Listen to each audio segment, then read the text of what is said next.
Amores, tudo bom com vocês? Comigo tudo ótimo. Viemos aqui hoje para gravar mais histórias no nosso canal. Gente, a história de hoje, eu nem sei como, em que categoria ela entra. Eu acho... Eita, volta. Eu acho que é meio... Qual é meu segredo? Porque eu acho que é um segredo. Ela nunca contou isso pra ninguém. Mas ao mesmo tempo... Gente, não tá focando a câmera.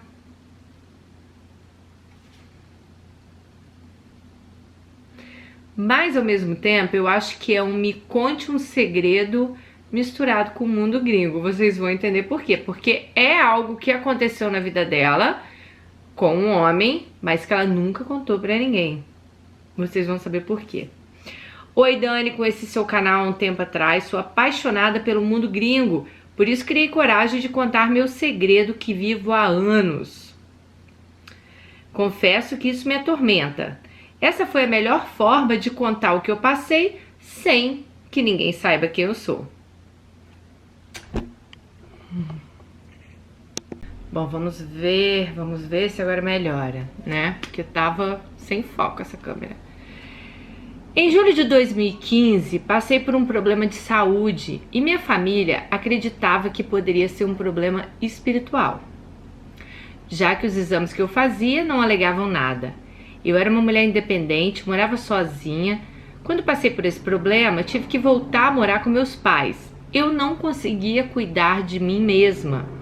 Eu tinha um namorado com quem sou casada hoje e tenho uma filha, mas a história não é essa que eu quero contar. Em uma das minhas crises de dores, em julho de 2015, meus pais, que são muito religiosos, chamaram um padre. Esse padre, gente, eu acho que era amigo da família dela, pelo que eu entendi. Era filho de um casal de amigos da família dos pais dela. E esse padre, ele tinha vindo de Roma. Ele morava em Roma, estava na cidade, os pais dela resolveram chamar esse padre. Estava frio naquela noite. Chegou alguém, meu pai mandou eu ir recepcionar tal pessoa. Quando ele se apresentou e falou que ele era o padre que tinha vindo me ajudar, quase caí para trás. Ele era lindo. Aliás, ele é lindo ainda, ela disse. Ele ficou por horas conversando comigo, tentando me entender. Falei sobre a minha vida toda a ele, pois ele me inspirou confiança. Marcamos de fazer mais algumas sessões de terapia. Ele pegou meu telefone. Na mesma noite que me conheceu, ele me enviou uma mensagem. Eu já vou falar aqui porque eu já li a história. O padre, ele tinha se formado, se eu não me engano, em psicologia. Ele era padre, então ele estava conversando com ela para tentar ajudá-la nesse problema que ela não disse qual é, mas deveria ser algum problema psicológico que ela estava. Então os pais dela, né, resolveram chamar esse padre para ajudá-la. Aí ela falou, à noite ele mandou uma mensagem profissionalmente para ela, como profissional. No nosso segundo encontro, eu achei que ele me olhou diferente, mas eu relevei. No terceiro encontro, nos beijamos. Foi uma loucura. Ele não sabia beijar. Ele era virgem com 34 anos. Confesso que na hora eu nem acreditei. Eu tinha 24, eu era atraente, bonita. Ele quis se afastar de mim, pois eu era comprometida e ele era um padre. E nem morava no Brasil, pois ele estava ali só de férias. Falou que jamais poderia ter feito aquilo, mas se sentia muito atraído por mim. 3 dias depois, eu fui viajar com meu namorado. No nosso passeio brigamos feio, porque ele não tinha mais paciência comigo, ele não entendia o que eu estava passando. Voltei de viagem sem ele e solteira. Procurei o padre novamente. Vou dar o nome dele de Rafael. Ele falou que rezou por mim e sentiu que eu estava sofrendo. Foi a peça-chave para nos entregarmos a uma louca paixão. E louca mesmo. Até então, nós não tínhamos transado. Quando nos vimos novamente, sempre era na casa dos meus pais. A gente sempre conversava no quarto, começamos a nos beijar e a coisa esquentou de vez. A inexperiência dele me fascinava. A beleza dele me encantava. Ele era carinhoso, dedicado, envergonhado por não ter experiência. Foi aí que eu percebi que ele nunca tinha ficado com uma mulher, mesmo antes de ser padre, né? Ele nunca tinha ficado com uma mulher. Ele foi para o seminário com 14 anos e dedicou toda a sua vida lá. Nesse dia fizemos de tudo e mais um pouco. Eu estava sozinha em casa. Acabamos ficando juntos por 3 meses sem ninguém saber. Óbvio, né? Meus pais desconfiavam, mas nunca tiveram certeza. Foram 3 meses mais bem vividos da minha vida. Ele se dedicou tanto a mim que faltava ele para encontrar minha cura e minha paz. Eu fui em uma missa que ele fez na minha cidade e ele se perdeu todo. Ficou maluco me olhando do altar. Aí ela fala, Deus me perdoe. A família dele nunca desconfiou, acho. Em outubro de 2015, ele retornou para a Itália. Nossa despedida foi triste e dolorida. Transamos no dia que ele partiu e isso deixou ele pior ainda. Ele queria ficar, mas tinha que partir, pois estava em especialização de psicologia. Meu ex-namorado na época me procurava, mas eu não queria saber dele, pois o que eu estava vivendo com o Rafael, com o padre, né, era muito mais interessante. Ele me entendia como ninguém. Quando o Rafael chegou em Roma, me ligou. Passamos a namorar por telefone todos os dias. Eu estava me preparando para viajar para a Itália, para realizarmos nossas fantasias, pois Rafael ficou viciado em sexo. Mas tivemos uma briga feia, envolvendo coisas do passado, pois como ele sabia tudo da minha vida, né, alguma coisa aconteceu que eles brigaram. Nesse meio tempo, meu ex me procurou e ficamos juntos, mas eu era louca pelo Rafael. Eu transava com meu ex pensando no padre, mas eu continuava falando com o Rafael. Em uma das nossas conversas, ele falou que ia largar tudo e que ele queria ficar comigo. Mas eu teria que esperar até setembro de 2017. Eu prometi a ele que esperaria, mas ele não sabia que eu tinha ficado com meu ex. Na mesma semana que ele falou isso, eu descobri que eu estava grávida de poucas semanas, então era do namorado dela. Não sabia como contar isso pro Rafael, porque eu sabia que ele ia ficar destruído, porque afinal ele estava a ponto de largar tudo para ficar com ela. Fiquei 2 semanas sem falar com ele, bloqueei ele nos meus contatos, mas ele ligou pro celular do meu pai. Foi aí que contei o motivo de eu ter sumido. Ele não me matou porque eu estava do outro lado do mundo, porque senão acho que ele teria me matado. Acabei voltando com meu namorado, fomos morar juntos. Quando entrei no 5º mês de gestação... ela foi morar junto com o namorado quando ela entrou no 5º mês de gestação. Mas continuava pensando em Rafael. Ele nunca mais me procurou. Em setembro de 2017, meu marido foi viajar. Me casei nesse tempo e fui ficar na casa da minha mãe. Adivinha quem apareceu? Sim, Rafael foi passear na casa da minha mãe, me tratou super bem, minha barriga mal aparecia e ele me achou linda grávida. Quando ele foi embora, ele me beijou, né, normal, no rosto, o levei até a porta e dei um beijinho nele. Foi nosso adeus. Fiquei sem falar com ele 1 ano e 9 meses, até que descobri a paróquia em que ele estava trabalhando no Brasil e liguei pra lá. Gente, mas você também é o verdadeiro cramunhãozinho, né? Querendo atiçar o padre. Deixei meu número para a secretária e ele me ligou. Falou que não me procurou porque não queria mais confusão e queria deixar eu seguir o meu caminho. Falou que acabei com a vida dele, que ele sofreu muito e que estava se recuperando. Que me amou, mas queria dedicar a vida dele à vocação. Não quer saber de outra mulher porque acha que... Bom, porque ele é padre, né, gente? Confesso que sinto falta dele, mas não podemos seguir com a nossa história. Sou uma mulher dedicada, casada e hoje eu tenho uma filha. Não quero trair meu marido, pois temos uma ótima vida, tanto financeira quanto amorosa. Do Rafael restou saudades e o porquê não ter dado certo. Ele era um cara lindo e incrível. Aí, gente, ela me mandou um outro e-mail, que ela fala o seguinte: Dani, pra mim foi muito difícil abrir essa história, pois eu passei muito tempo em silêncio. Eu fico um pouco constrangida de contar detalhes, mas vamos lá. Afinal, falar vai me fazer bem.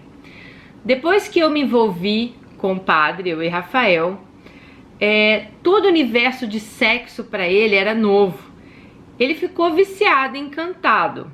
Confesso que eu tinha uma certa experiência. o que eu não sabia sobre sexo, eu procurava ler e estudar para tentar fazer coisas novas. Ele me contou que, como homem, já havia sentido atração por mulheres, mas sua devoção e fé pela igreja faziam ele relevar os tais pecados carnais. Contou para mim que se masturbava às vezes, porque o homem tem que se satisfazer de alguma forma, isso é um instinto. Mas ficar com uma mulher ele nunca tinha ficado. Bom, ela diz, eu acho, né? É o que ele fala. Quando nos beijamos a primeira vez não rolou sexo, mas por telefone a gente se soltava. Ele me ligava de madrugada e rolava um sexozinho virtual. Eu me encantei por aquilo, pois nunca tinha sentido tanta atração e tesão por um homem. É porque era proibido, né, amiga? Porque tudo que é proibido a pessoa quer, não é assim? Ele me enlouquecia só de me olhar. Também pudera, né? Ele era lindo, alto, cheiroso e gostoso. Que mulher não iria enlouquecer? Depois que terminei com meu namorado, aí sim a coisa pegou fogo. Rafael chegava lá em casa para as tais terapias e a gente se fechava no quarto e fazia tudo. Ele pirava com cada toque, cada beijo que eu dava nele. E eu me sentia vitoriosa. Pois ele era minha pedra preciosa que estava sendo lapidada. Meu namorado na época desconfiou porque viu que ele me procurava muito, mas eu nem liguei. Me joguei naquela paixão louca. Eu acho que ela se sentia vitoriosa porque é meio aquela coisa assim, eu consegui ficar com o padre, né? Uma coisa que é proibida pela igreja, uma coisa que talvez realmente ele nunca tenha ficado com outras mulheres. Eu acho que no fundo ela se sentia, nossa, eu consegui, né? Eu consegui fazer esse homem que, né, nunca transou com mulher nenhuma, vir se interessar por mim. Eu acho que era mais ou menos isso, sabe? Foram 3 meses de muito sexo, de muita conversa. Ele, por ser psicólogo, me estudava todo o tempo. Mas eu, com meu jeitinho, dominava ele em tudo e ele se rendia. Ele tentou parar várias vezes. Ele ficou confuso, ficou revoltado, mas ele já estava envolvido e não conseguia parar. O sexo oral dele era perfeito. Nunca gostei porque nenhum homem sabia fazer. E ele, mesmo inexperiente, me arrancava suspiros. Aí ela disse que quando eles voltou pra Itália, eles ficavam se falando por telefone e ficavam naquela conversa quente, né? A imaginação rolava solta e a gente imaginava, né, fazer amor em vários lugares. Eu amava tudo aquilo, amava o jeito dele ser e cuidar de mim. Por isso, estávamos decididos a ficar juntos. Mas como já contei, eu não fiz por merecer. Sei que eu destruí a vida dele, pois quando contei que eu estava grávida do meu atual marido, ele já tinha arrumado tudo para largar a batina e vivermos nossa história lá na Itália. Hoje eu sinto um aperto no peito quando lembro ou falo dele, mas tenho que respeitar, pois ele seguiu o caminho dele e eu o meu. Minha filha é linda e ele pediu para que eu desse o nome dela de Sara, mas não o fiz. Escolhi outro nome para não ter que me lembrar dele. Se é pecado tudo que fizemos e vivemos, não sei. Mas que foi incrível e ao mesmo tempo dolorido, foi. Essa é a história da nossa amiga que conquistou um padre. Ai, gente, não tenho o que falar dessa história, né? Eu não julgo nem ela e não julgo nem ele, sabe? Eu fui batizada na igreja católica, não frequento, não porque eu não gosto, mas não frequento porque eu sou mais de orar em casa, pegar minha Bíblia, ler. Mas a gente sabe que é um pecado, né? O padre, ele tem aquela coisa da castidade, né? Que eu acho errado, pra falar a verdade. Eu não acho que pra você ser, né, pra você ser um padre, pra você ir lá fazer o bem, porque, bom, mas anyway, não vou entrar nesses méritos, né? Eu acho, assim, aquela coisa, né? Não era pra ser. Você engravidou logo depois do namorado, tem uma vida boa, tem sua filha, vivem bem. Então, continua, deixa o padre lá viver a vida dele, porque eu acho que você realmente já deve ter feito, né, não talvez por sua vontade, mas já deve ter feito um estrago danado na vida do homem. Imagina um homem ser padre e aos 34, né, os 34 anos, aí ele sim conheceu uma mulher, se apaixonar por ela, de repente pensar realmente em largar a batina pra ficar com você e você falar que tá grávida de outra. Então assim, com certeza a cabeça desse cara deve ter entrado em parafuso, até a culpa talvez que ele sinta, né? Gente, eu não é a primeira pessoa que eu ouço uma história que ficou com um padre, tá? Vou ser bem sincera pra vocês. Eu já ouvi outras histórias e deve ter muito mais histórias por aí, tá? Então, assim, eu não te julgo. Sinceramente, eu não te julgo. Eu acho que foi algo que aconteceu entre os dois. Se ele também, se ele fosse firme nas decisões dele, eu duvido também que você ia, né? A gente não faz essas coisas sozinha, né? Você mostrou um universo que ele não conhecia. E eu acho que você, igual você falou, ele era a sua pedra preciosa. Mas eu acho que mais do que isso, ele também era um troféu pra você. Tipo, nossa, eu consegui o que ninguém conseguiu, né? Até hoje. Eu acho mais ou menos isso. Mas deixa aí nos comentários. É uma história polêmica, eu sei. Eu sei que tem gente aí, né, que talvez vá falar várias coisas pra ela, eu não sei. Mas é uma história também que já passou, né? Foi em 2015. Hoje ela tá casada, tem a filha dela. Eu só acho assim, mulher, quieto seu facho, deixa o padre em paz, deixa ele lá na igreja dele, na paróquia dele. Você tem seu marido, tem sua filha, segue sua vida igual você tá fazendo, né? Porque, sei lá, imagina a cabeça dele também, deve ter ficado muito confusa. Eu acredito que sim, tá bom? Se você tem uma história pra mandar pra gente, daniresponde@hotmail.co.uk. Manda aqui que a gente vai ler no canal. Um super beijo pra vocês, fiquem com Deus e até nosso próximo vídeo. Tchau!